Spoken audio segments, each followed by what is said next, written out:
Memang dia lahir dari PDI Perjuangan. Tetapi 1 tahun terakhir pengelolaan kekuasaan dilakukan bukan sama sekali tabiat PDI Perjuangan. Berkali-kali juga saya katakan, jangankan kami PDI Perjuangan, mungkin malaikat pun tertipu dengan kelakuan 1 tahun terakhir. Relawannya Bapak Nganu komen soal silaturahmi Ibu Megawati dengan Pak Prabowo, silaturahmi Lebaran. Katanya ya ketemu juga dong sama Pak Anu. Ogah agak ikhlas. Suruh aja dia anak-anaknya, anak sama mantu tuh datang tuh ke rumah Bu Mega. PDI Deddy Sitorus mengatakan kalau ada yang minta pulihkan status Jokowi sekaligus memberhentikan Hasto. Jadi ini udah kayaknya sampai Komisi 3 DPR RI juga, fraksi PDI juga mengatakan akan mengawal sidang Hasto. Jadi ini udah menjadi masalah PDI Perjuangan lawan KPK atau gimana sih menurut Abang?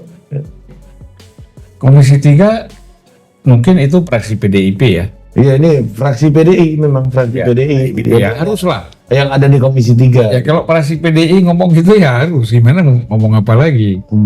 Ya kan, daripada dimarahin Bu Mega, apa aja kok di Komisi 3 kena BKU pula pindah ke komisi lain kan. Nah jadi kita nggak usah heran kalau fraksi PDIP di Komisi 3 ngomong seperti itu sangat wajar. Justru kalau dia nggak ngomong tuh aneh. Ya kan.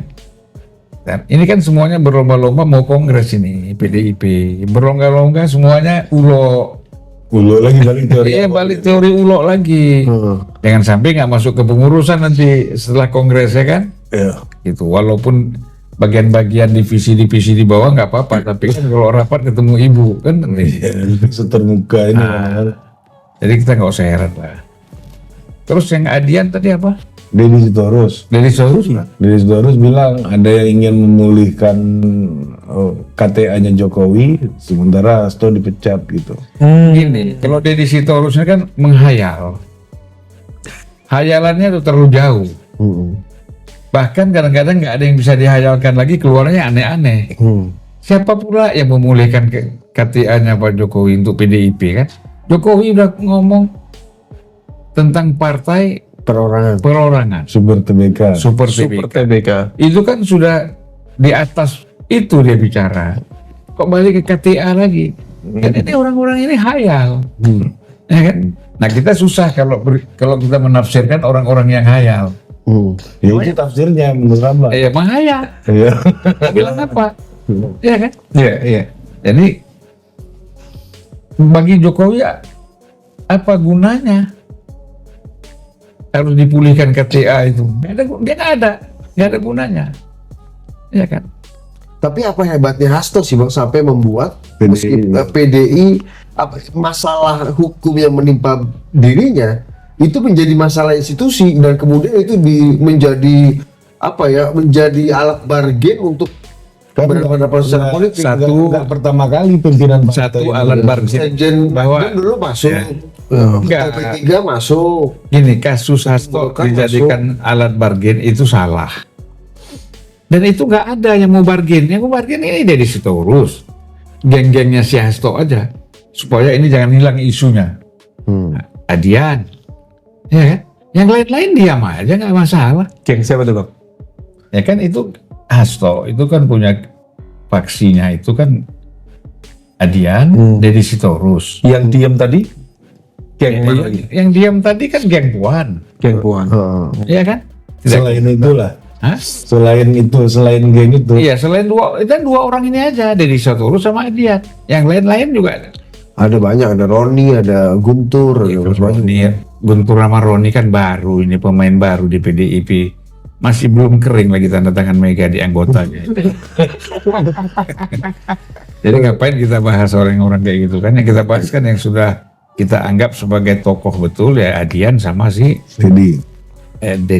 Tapi apa hebatnya Hasto ini Bang sampai? Gak ada hebatnya. Kau aja terpengaruh sama ucapan-ucapan mereka. Enggak, hubungan Ya ngapain terpengaruh? Gak ada hebatnya. Ini dikarang-karang, dibesar-besarkan, diulo-ulo supaya melambung. Ya kan? Seolah-olah hebat, nggak ada. Ini masalahnya ngomong nih salah satunya juga orang hebat nih Bang. Siapa? Todung Mulya Lubis. Ya Bang Todung apalagi. Dia bilang ini dalam kasus Harun Masiku ini Hasto jadi tahanan politik katanya. Begini, Bang Mahfud juga kita kan kenal politisasi hukum. lah Mahfud MD, Todung Mulya Lubis, kita kan ini tahu. Satu merasa negarawan, satu merasa ahli hukum, yang semuanya gagal melindungi Harto di pra-peradilan. Hasto ya, Abang Harto bilangnya tadi. Jadi mereka ini sudah gagal mengawal Hasto, ya kan, di pra-peradilan dalam proses-proses hukum dengan KPK ini. Ya kalau nggak ngomong begitu, apalagi dia omongin, ya kan? Ini semuanya terus terang ingin menunjukkan dirinya kepada Mbak Mega, kita bekerja loh Pak, kita lakukan sesuatu loh Mbak. Ini mau kongres PDIP April di bulan depan. Kalau semuanya kepengen paling nggak jadi anggota Dewan Pembina, penasehat, ya kan? Atau salah satu ketua. Itu pasti. Mbak Mega ini kan orangnya melankolis. Melankolis. Ya, ada juga romantis. Itu tuh. Romantisme, melankolis. Itu Bu Mega tuh begitu. Kalau misalnya kemarin kita sudah lihat di Jawa Timur ada yang sudah kita cap jempol pakai darah.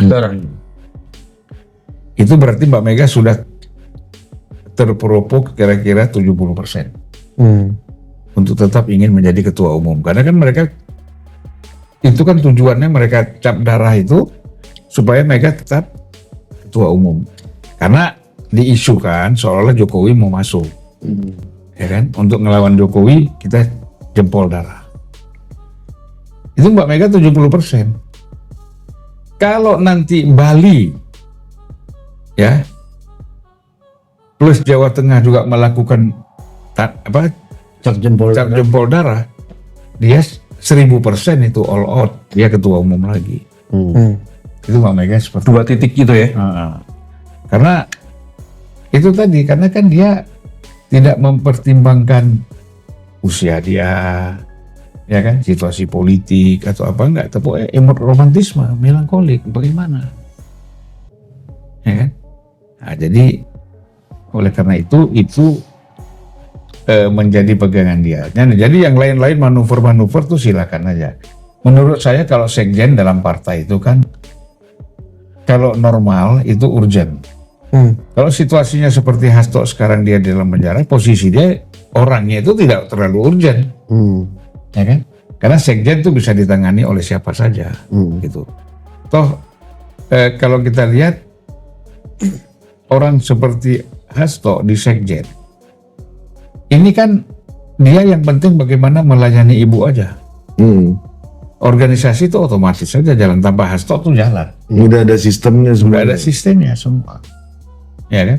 Nah, jadi Hasto ini kira-kira kelebihan dia di antara sekjen-sekjen yang lain yang sudah pernah ada, dia ini betul-betul bisa mengentertain ibu. Apa mau ibu nggak suka Jokowi, ya dia maju. Ibu nggak suka ini, dia maju. Itu. Nah, yang lain belum tentu bisa. Nah, posisi itu bisa digantikan kalau mau untuk membangun konflik, perbedaan, atau apa istilahnya mengajak ribut terus dengan yang lain. Posisi Hasto itu bisa digantikan oleh Deddy Sitorus. Kalau masih modenya mode tempur. Malah lebih canggih dari Deddy Sitorus daripada Hasto kayaknya ya. Kemudian Adian.